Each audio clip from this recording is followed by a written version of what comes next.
Hello friends, कैसे हैं आप सब लोग। दोस्तों, मैं डॉक्टर पंकज कुमार आप लोगों को फिर से एक न्यू टॉपिक के बारे में हम लोग बात करेंगे, जिसका नाम है हार्ट कैंसर।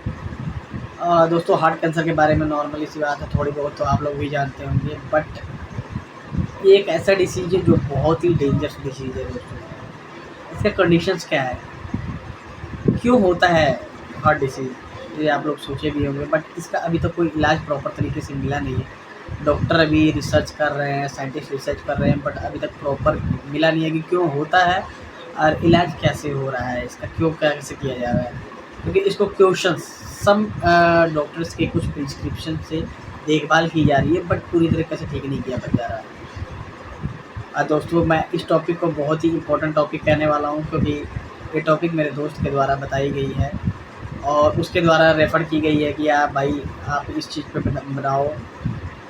और उसने मेरे को कहा कि फ्रेंड, आप बहुत ही अच्छी वीडियो बना रहे हैं, आप लोग बेटर से बेटर तरीके से बनाने की कोशिश करिए ताकि लोगों को हेल्पफुल हो सके। तो दोस्तों, हार्ट कैंसर जिसमें एंजियोसार्कोमा होता है, एक ऐसा ट्यूमर है जो हार्ट में होने के कारण स्प्रेड करता है और किसी और कैंसर का भी कारण बन सकता है। मीन्स कि अगर लंग का भी कैंसर है तो हार्ट कैंसर का कारण बन सकता है। इसमें क्या होता है दोस्तों कि हार्ट कैंसर जो है बहुत ही रियर केस है, बहुत ही कम केसेस में पाए जाते हैं। कार्डिटिस होता है और अर्थाइमस होता है, जिसके कारण अपना हार्ट कैंसर बॉर्न करता है, पैदा होता है, और ये डिसीज़ बहुत ही ज़्यादा आपको दिक्कत क्रिएट करती है आपके हार्ट में।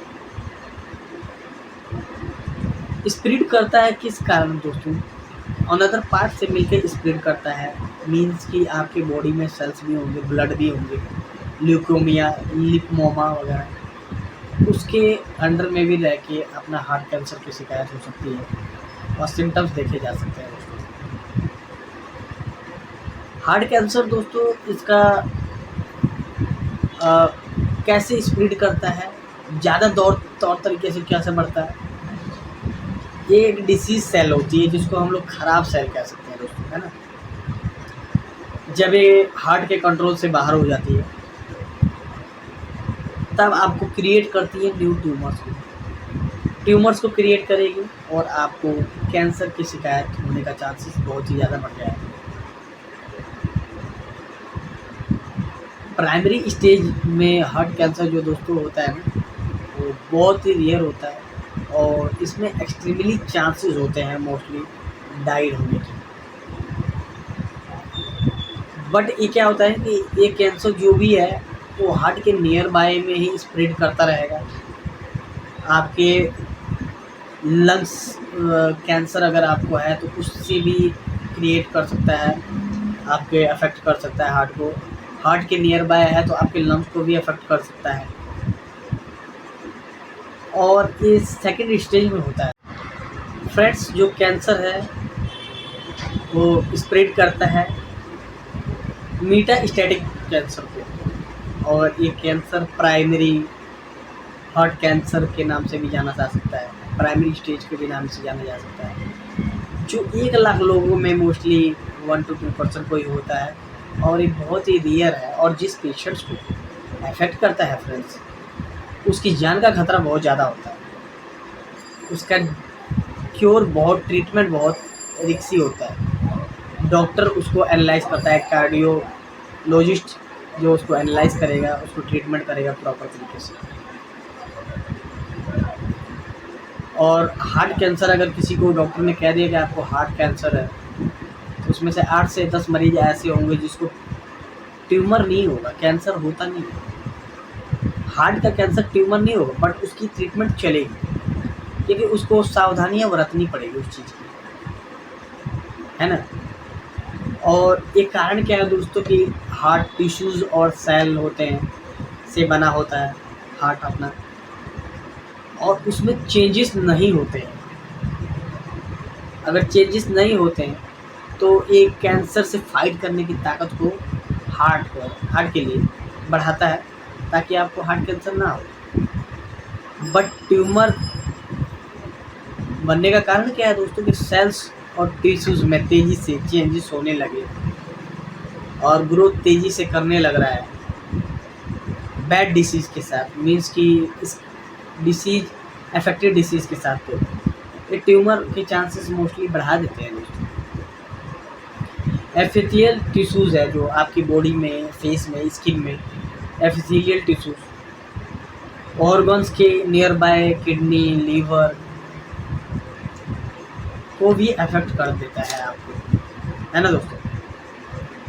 और इसको कहा जाए दोस्तों कि एपिथेलियल टिश्यूज़ में आपका मोस्टली कोलन आ सकता है, पैनक्रियाज आता है, लंग्स, स्किन,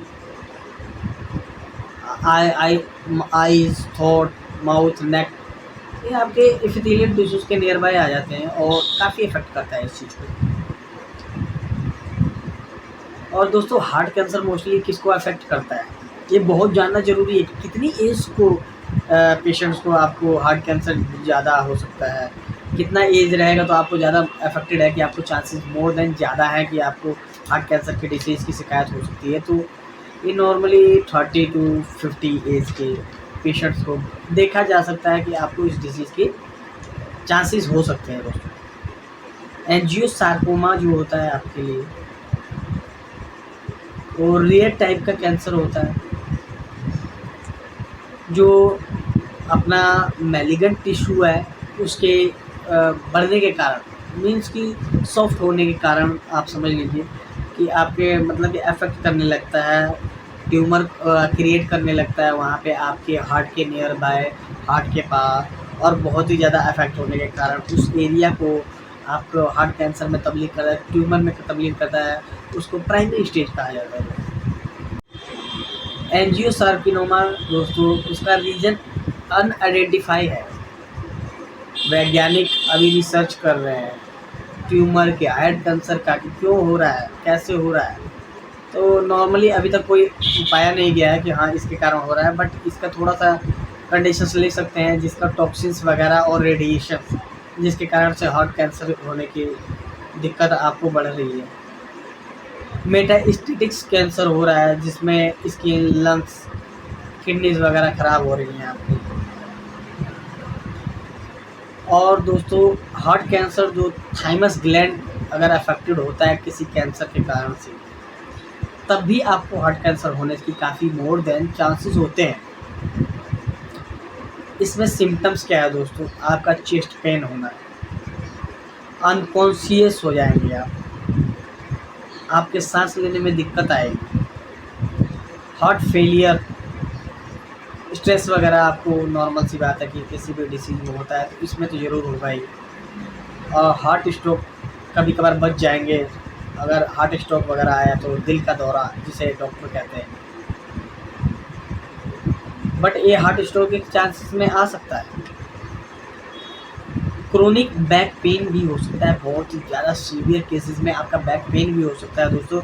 आपका हमेशा कन्फ्यूज़न वगैरह में रहेंगे, मेमोरी लॉस वगैरह रहेगा, और अगर खांसी वगैरह भी करेंगे तो खूनी खांसी आएगी, खूनी कफ जिसे कह सकते हैं हम लोग। डायग्नोसिस के लिए दोस्तों क्या करेंगे हम लोग, अगर आपको हार्ट कैंसर है, डायग्नोस कराना है तो कार्डियोलॉजिस्ट के पास जाइए। नॉर्मली ओटीसी काउंटर ड्रग आपको लेना ही नहीं है, और नॉर्मली ऐसे किसी भी झोला छाप से तो दवाई लीजिएगा मत अगर इस तरह की प्रॉब्लम आपको आ रही होगी तो, क्योंकि बहुत रेयर केसेस।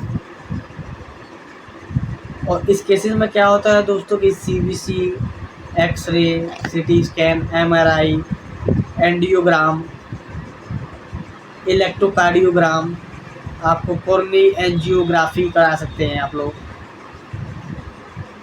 कार्डियक कैथेटराइजेशन कर सकते हैं डॉक्टर्स, कार्डियोग्राफ जो आपके होंगे, कार्डियोलॉजिस्ट जो होंगे, कार्डियक कैथेटराइजेशन कि आप हार्ट में कुछ पाइप्स वगैरह लगा के, कार्डियक वगैरह लगा के, कैथेटर वगैरह लगा के आपको कुछ ठीक करने की कोशिश करेंगे।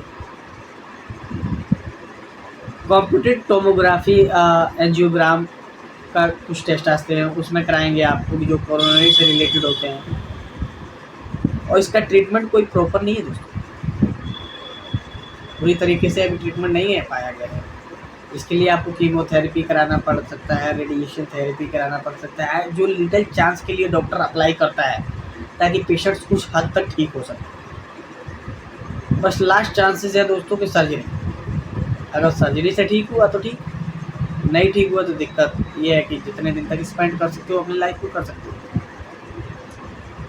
सो दोस्तों, ये बहुत ही रेयर केस में हार्ट कैंसर होता है, आप इसको छोटा ना समझिएगा। और किसी भी प्रकार से आपको हार्ट में परेशानी हो, सांस लेने में दिक्कत हो, चेस्ट वगैरह पेन हो, तो आप डॉक्टर को ज़रूर दिखाइए।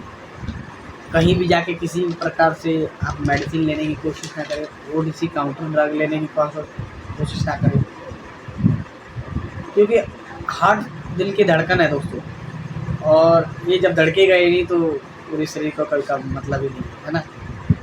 और स्मोकिंग वगैरह अल्कोहल अगर कर रहे हैं तो आप ना करिएगा, क्योंकि स्मोक वगैरह करते हैं जो पेशेंट्स, जो एड्स से पेशेंट्स ग्रसित हैं, एड्स वगैरह जिससे अब है, उसको भी चांसेस है हार्ट कैंसर होने के।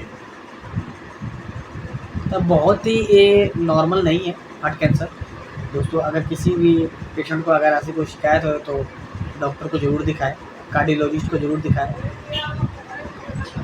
सो दोस्तों, मैं अब यहीं तक रुकूँगा, और मैं चाहूँगा कि आप लोग मेरे वीडियो को लाइक शेयर सब्सक्राइब करते रहें, और आशा करता हूँ कि मेरी वीडियो आप लोगों को अच्छी लगती होगी। और मैं आपको बताने का तरीका बिल्कुल सिंपल वे में रखा हूँ ताकि आपको ज़्यादा से ज़्यादा नॉर्मल तरीके से समझ में आए। So friend, thank you.